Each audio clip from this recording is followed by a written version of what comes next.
This is Bet That. I'm Alex Glaze. It feels like the NBA just got done with the bubble, but here we are getting ready to start up the regular season. The regular season just a couple weeks away. Joining me to talk a little NBA, we got Chris Kirschner, Hawks reporter for The Athletic. Chris, this is going to be a shorter season than we're used to, 72 games instead of the usual 82.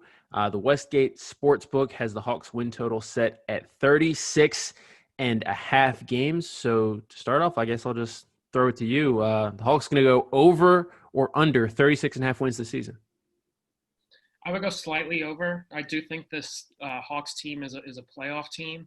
Normally in the Eastern Conference, especially for those lower seeded teams, 7 seed, 8 seed, takes 100 records. They're at 36 and 36.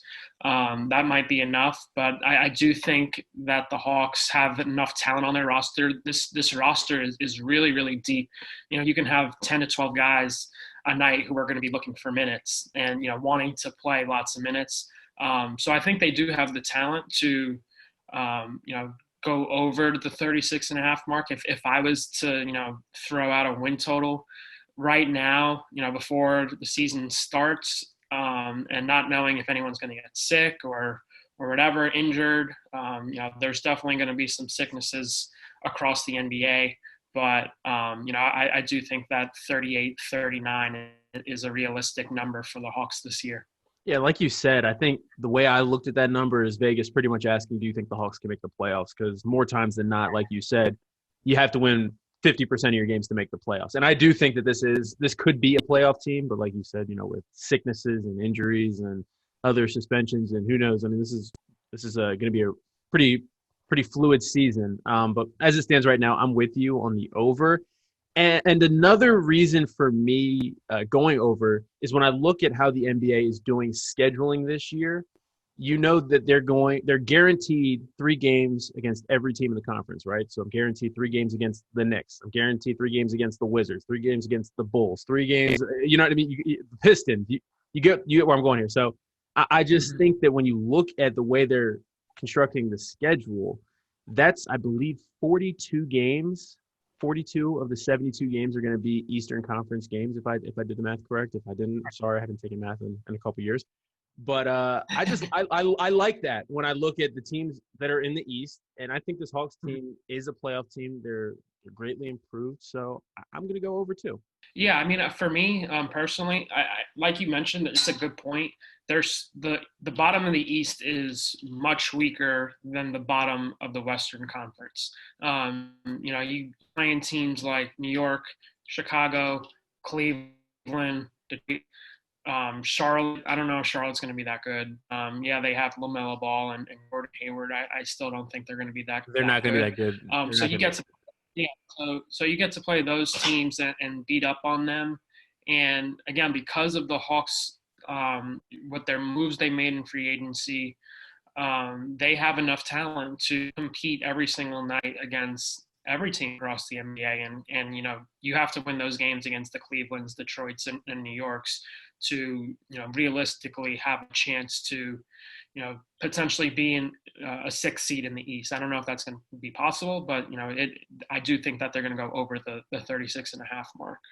Perfect transition as you brought up LaMelo Ball. Let's talk about Rookie of the Year odds. LaMelo, the favorite right now. Hawks rookie Onyeka Okongwu has the 7th best odds at plus 2,000. So who you backing for Rookie of the Year? I'm going with Obi Toppin from the Knicks. I think that in Charlotte, LaMelo Ball is a great pick because he's pretty much going to be given the keys to that franchise from the start. But I do think that most of the times Rookie of the Year is given to the best scorer for the rookie class. And I think that Toppin is going to have every opportunity to score for the Knicks because, one, someone has to score for the Knicks. And I think that he's the most polished offensive player entering the league. He's going to come in and shoot over 36% from 3. He can score in the paint. As we saw at Dayton, he's a high flyer. He can attack the basket in transition. I think that not the Hawks, but the Knicks are going to give Toppin every opportunity to score, see what he has, see if he's a good fit next to R.J. Barrett, who they're building around. If he's playing the 4 Toppin, playing alongside Mitchell Robinson should help him. So I think that he's my bet if I was going to pick a winner for Rookie of the Year. The only thing that scares me about him is I feel like the Knicks just have a bunch of dudes that paint's going to be really crowded. They just have a lot of dudes that can just attack the rim and not a whole lot of shooting. So I'm kind of worried about him there. But I like that pick. I'm going with James Wiseman. I like your reasoning because I think that you're right. Rookie of the Year, but it's going to be a guy who can score. But for me, my reason for choosing Wiseman is I think he's in the best situation. And I think I would have liked him still if Clay was healthy, but I like him even more with Clay unfortunately injured because I think that he is going to have a bigger role. And I think I'm interested to see how the Warriors use him on the offensive side. And then on the defensive side, obviously he's got, Draymond Green, who he can learn a lot from. And I think that, without Clay, people aren't really expecting a lot from this Warriors team again.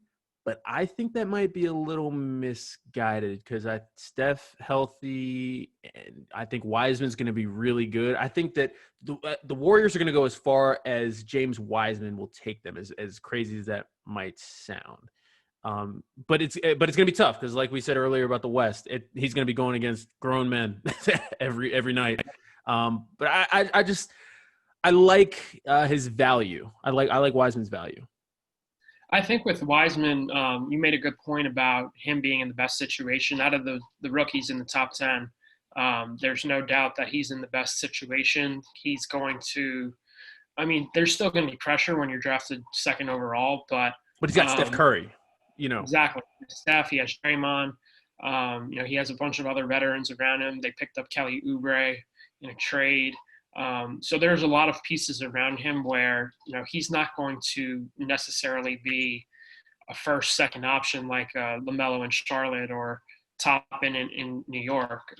There's so much talent around him with Golden State that that should help him too, because most of the focus is going to be on the other guys who we've come to know over these past several years, Steph. And, if Steph's running around the perimeter, that means that someone is focusing on Steph, and Wiseman can be left in the paint and have a good look at scoring at the rim. The one thing about it is, like you said, the center position is so loaded. He's going to be going up against guys like Jokic, Davis, Embiid, grown men. And those are all people that will step out with him too. So you know what I mean. It's tough. Yeah. So I like the pick, but I would probably go with someone who might have the ball in their hands a little more for rookie of the year. All right, let's wrap this up and let's pick a champion. This is going to be a weird year. No question about that. Like you said, people are going to get sick. That's just how this goes. People are going to get hurt. It's going to be. Who knows what's really going to happen? But I think that. The only thing that's guaranteed this season for me is the Lakers repeating. Right now, they have 3-1 odds, best odds to do so. So they are the favorite. And my reason for picking them is really simple. They just got significantly better after winning a championship. And I think that that's just the perfect formula for running it back. When you talk about LeBron and Anthony Davis doing what they did last year and just, being there ready to do it again. Then you add guys like Wesley Matthews, Marc Gasol, Dennis Schroeder, Montrezl Harrell. I don't see any team being able to contend with that Lakers team if they are able to stay at full strength. I agree. That's my pick to win this year. With LeBron and AD playing at the levels that they were last year, I can't really see that changing. LeBron has shown no signs of aging. He's my pick to win MVP this year. He's incredible. He's, 36 years old, and he's playing like he is 27 years old. And that's a scary thought. And I can't really see that changing this year, just because, like you said, they got better. They added Montrezl Harrell, who was sixth man of the year. They added Dennis Schroeder, who was also in contention for sixth man of the year last year. You go from having someone like Rajon Rondo in the Lakers, who is a fine piece, but I think Dennis Schroeder is much better right now in his career than Rondo. The depth they have is incredible. And LeBron, they continue playing at the levels they are. They play so well together. It's tough to pick someone other than the Lakers to win it all. What about the Hawks? The Hawks have 100 to 1 odds. I mean, we're saying they can make the playoffs. If you're in the playoffs, you got a chance, right? 100 to 1, you like that? I wouldn't put more than $5 on it. I think that for the Hawks, they haven't won at least 30 games in the past 3 seasons. They have to show that they can win with this young core. I like the young core. I think watching Trae Young in the playoffs is going to be electric.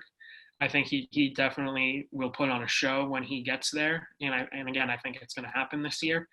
But they have to prove that they can win before I would make a large investment in those odds. Again, $5 you win $500, so that's nice. It's not bad. But it's not bad. I just don't think they have enough right now to get to that championship level. Fair enough, Kris. Well, all right, let the people know where they can find your work. Yep, you can follow me on Twitter at Kris Kirschner. Subscribe to The Athletic if you haven't. We cover every single sport, every professional sport, at least major professional sport in the country. So highly recommend you check out The Athletic. All right. Well, thank you, Kris, and thank you for tuning in.